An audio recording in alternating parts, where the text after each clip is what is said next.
धर्म की, अधर्म का, प्राणियों में, विश्व का, विश्व का। अच्छा, हम तो भारतीय हैं, भारत देश के वासी है ना, क्यों बोलते हैं? क्योंकि सनातन में और सनातन धर्म की अवधि या उम्र की बात करें तो अनंत है, पता नहीं कब। वैसे वेदों में 1 करोड़ कुछ साल, लाख साल, हवन में जब वो संकल्प लेते हैं ना तो वो बताते हैं, वो आर्य समाज में सुनने को मिलेगा। तो सनातन पूरी धरती पर था ऐसा माना जाता है। जैसे कि एक सिनेमा है विक्रमादित्य के ऊपर, जिसमें कहता है पृथ्वीपति विक्रमादित्य की जय हो, पृथ्वीपति। और सनातन धर्म में कहते हैं विश्व का कल्याण हो। और आपने सुना भी होगा कि जापान में जो सरस्वती मैया है, हम लोगों की सरस्वती मैया से सेम टू सेम मिलता जुलता है, देवी है जापान की। और विभिन्न देशों में भी हमारे धर्म से जुड़े हुए जो हमारे इष्ट हैं, देवता है, भगवान है, उनके कुछ साक्ष्य मिल जाएंगे। तो जब हम पूरी पृथ्वी पर थे, सनातन धर्म था, तो आज हम भारत के अंदर सिमट के क्यों रह गए?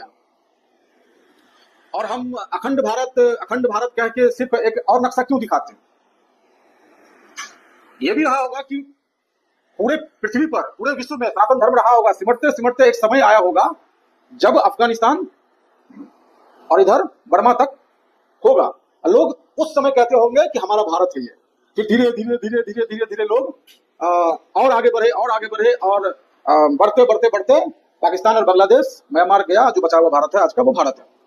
कल को और भी छोटा हो सकता है भारत, लेकिन फिलहाल जो हम भारत हैं, उस भारत के अंदर सनातनी कितने हैं?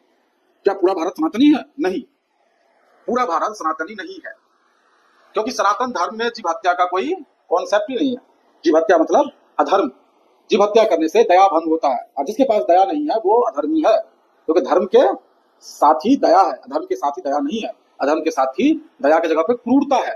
क्या है? क्रूरता है। तो सनातन धर्म जो हम कहते हैं, धर्म, सनातन धर्म, तो धर्म इसलिए कहते हैं कि उसमें कोई कॉन्सेप्ट ही नहीं है कि जीव हत्या हो। लेकिन धरती पर जो सनातनी है वो बहुत कम मात्रा में है, शायद 1, 2, 3, 4, 5 करोड़ ऐसे कुछ होगा। क्योंकि हिंदू तो सभी हैं, लेकिन हिंदू तो मीट भी खाते हैं, चिकन भी खाते हैं, सब खाते हैं, है ना? खाते हैं ना? तो वो सनातनी कैसे हो गए? वो हिंदू हो सकता है, वो सिंधु से हिंदू हो सकता है, कुछ और हो सकता है कि नहीं? सनातनी नहीं हो सकता। और सनातनी वो भी नहीं है जो दूध खाते हैं। बोलो वो कैसे?